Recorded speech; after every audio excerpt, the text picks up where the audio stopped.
Durante el gobierno de Sagasta a nivel internacional vamos a destacar 3 eventos, que son los que vamos a desarrollar hoy en la clase. Los sistemas del canciller Otto von Bismarck, al cual nos vamos a adherir nosotros, aunque sea de manera secreta. La conferencia de Bruselas, que trata sobre la abolición del tráfico de esclavos, y la exposición universal que se celebrará en Barcelona. Antes de abordar estos temas, defino un poquito cómo era la política exterior española en estos momentos. Hubo un cambio, pasamos de un aislacionismo voluntario a una política defensiva contra Francia. La norma era muy simple. Si Francia e Inglaterra mantenían buenas relaciones, España pedía acuerdos a uno o a otro país.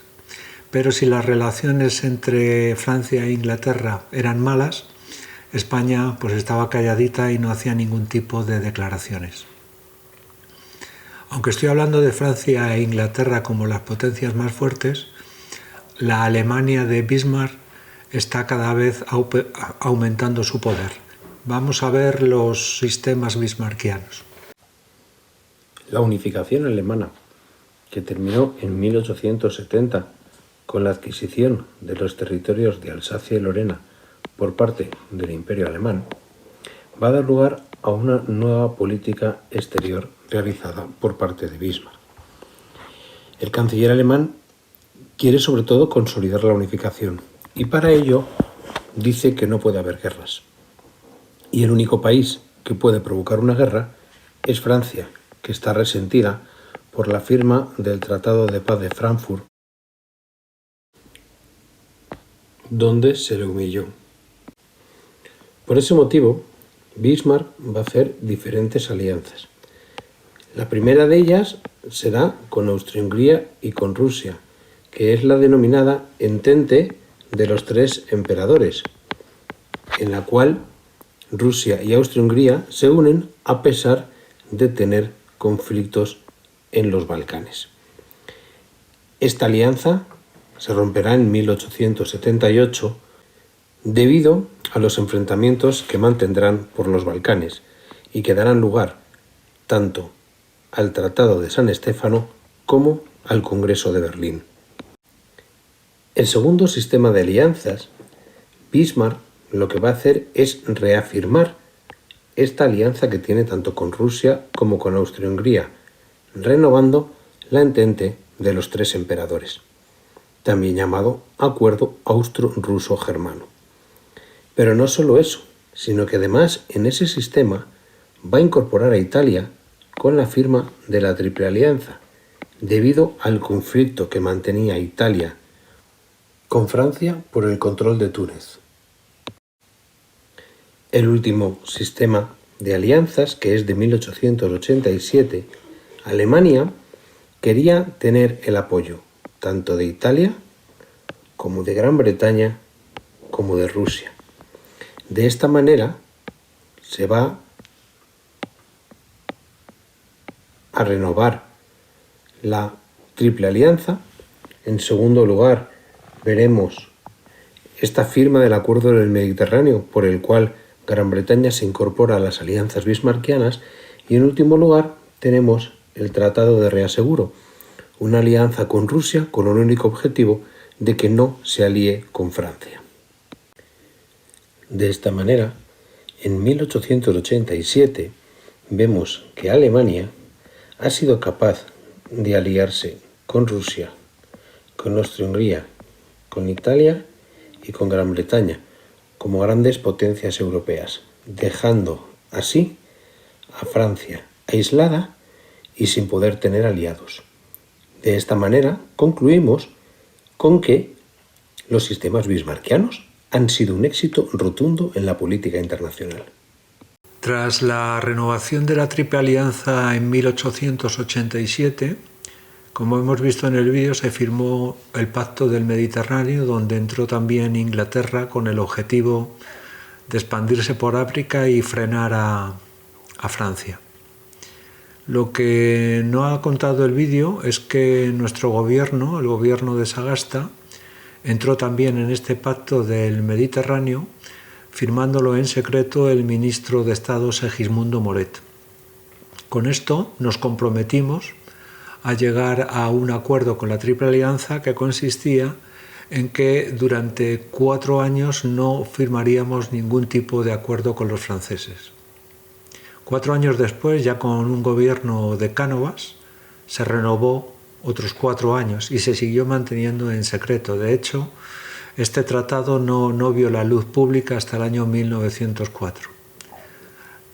Nos llevamos un chasco porque cuando la guerra de Cuba de 1898 no tuvimos ningún apoyo de estos supuestos aliados.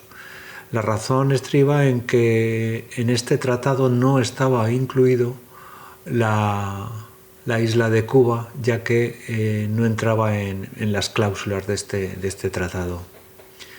El segundo evento internacional del que vamos a hablar es la Conferencia de Bruselas, que se hizo entre noviembre de 1889 y julio de 1890. Fue convocada por el rey de Bélgica, Leopoldo II, y participaron 17 países. El tema principal de esta conferencia era acabar con el tráfico de esclavos. Os dejo un vídeo que habla sobre la esclavitud y luego os amplío un poquito más el tema de la conferencia. Si hablamos de la esclavitud, podríamos hablar de instituciones que han existido durante milenios. La esclavitud no se inventó cuando los europeos descubrieron África. La esclavitud es tan antigua como la propia civilización. Existió en el antiguo Egipto, en la antigua Grecia, en la antigua Roma, o en Senegal, en Ghana o en Nigeria. La esclavitud ha sido una constante a lo largo de la historia de la humanidad. Lo que tenemos que recordar es la oferta y la demanda de los mecanismos del mercado. La oferta es cada vez mayor y los comerciantes de esclavos proporcionan la demanda. Es algo que sucedió sobre todo en el oeste de África Central, donde los portugueses llegaron en primer lugar. Cuando Europa descubre África en lo que a esclavitud se refiere, se encuentra con sistemas indígenas de mano de obra cautiva o de esclavitud. Por eso los ingleses son capaces de meterse en las redes de esclavitud ya existentes para conseguir esclavos. Pero hay una gran diferencia entre la forma de esclavitud que utilizan los nativos entre ellos y en lo que se convertirá el comercio de esclavos en el Atlántico. Lo que encuentro único del período de esclavitud de africanos es que esa noción de deshumanización no se produce porque esa otra persona suponga una amenaza para ti, sino porque se quiere sacar un provecho de ella y la utilizas para generar dinero. En otras palabras, para aumentar la riqueza. La esclavitud era un negocio, era una inversión, era parte de la economía. Tener esclavos significaba tener una mercancía muy valiosa. La industrialización de la esclavitud es algo que alimentó el mundo en aquel periodo. Hubo toda clase de negocios y de inversiones para los que la mano de obra de esclavos podía utilizarse. Por desgracia, el comercio de esclavos con África fue una conspiración entre codiciosos europeos y codiciosos líderes africanos. Sin su colaboración conjunta, el comercio de esclavos no se hubiera podido manifestar en la manera en que lo hizo. Es uno de los momentos más horribles y dolorosos en la historia moderna de la humanidad.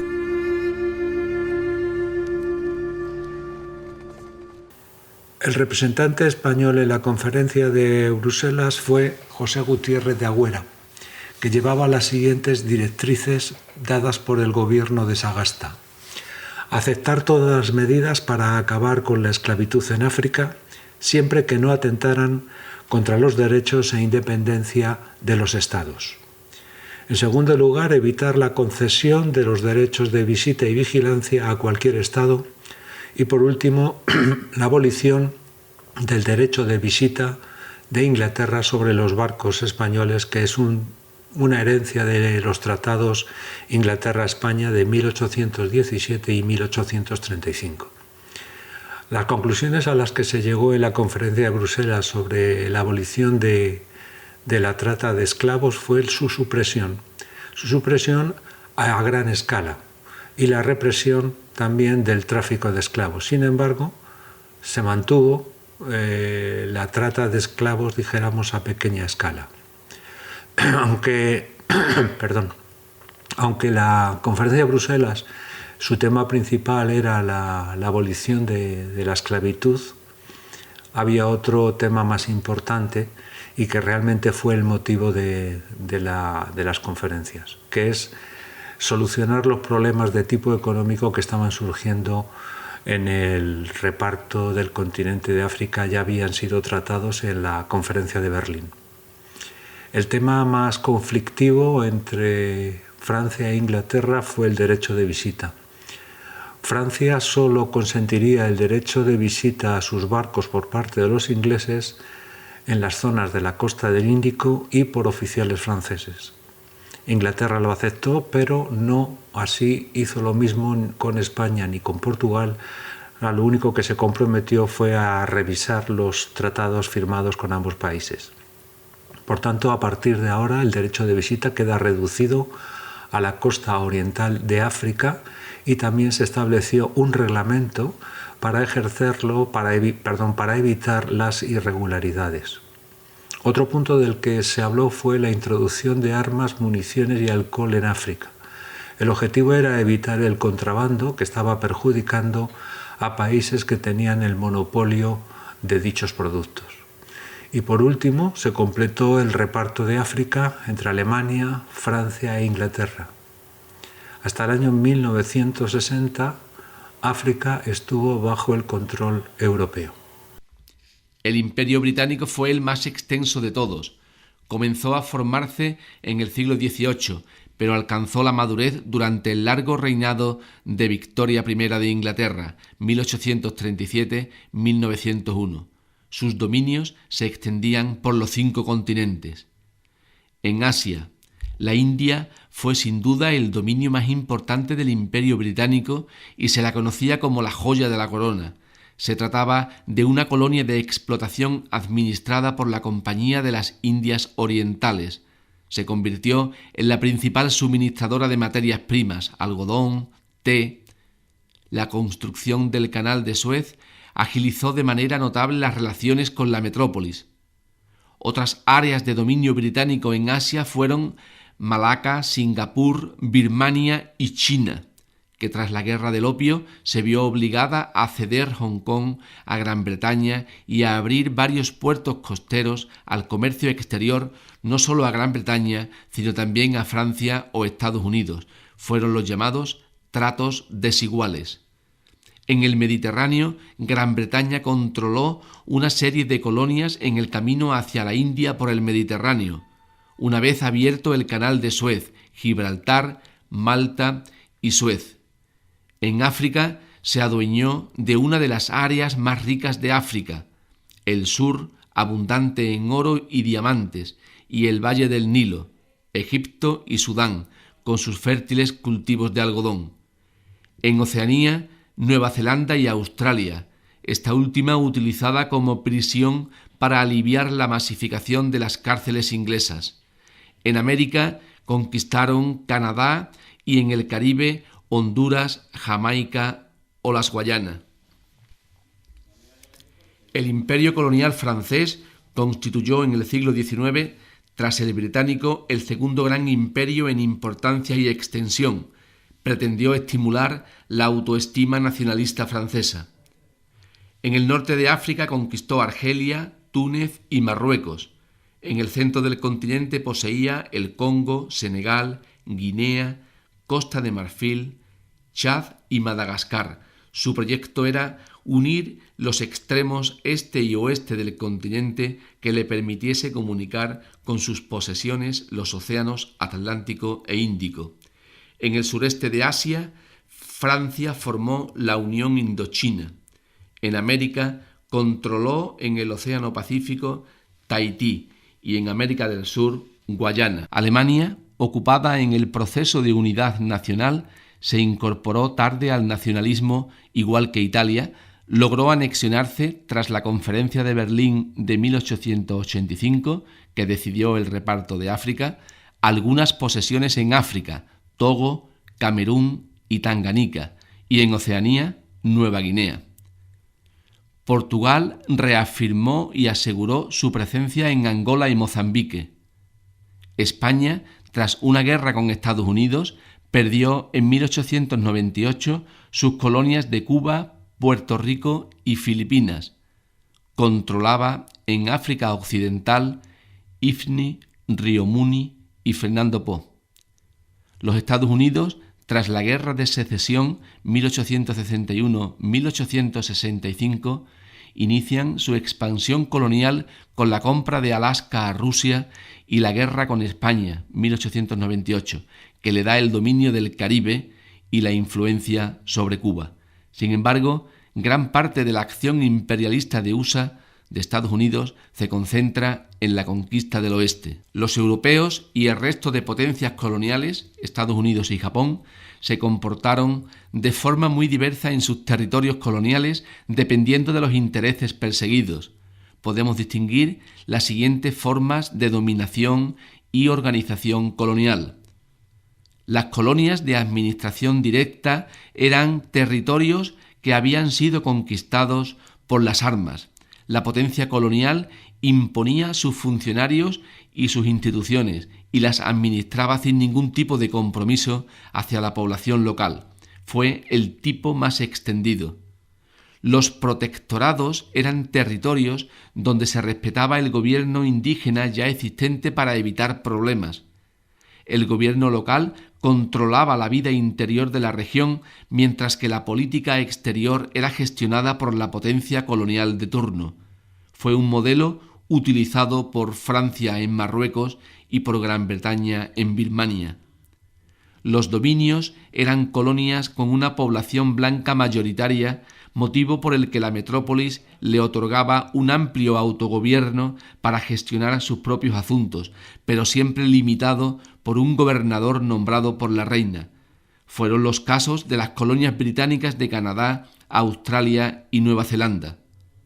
Los territorios metropolitanos eran aquellos que se consideraban como una provincia más de la potencia colonial. Fue el caso de Argelia con respecto a Francia.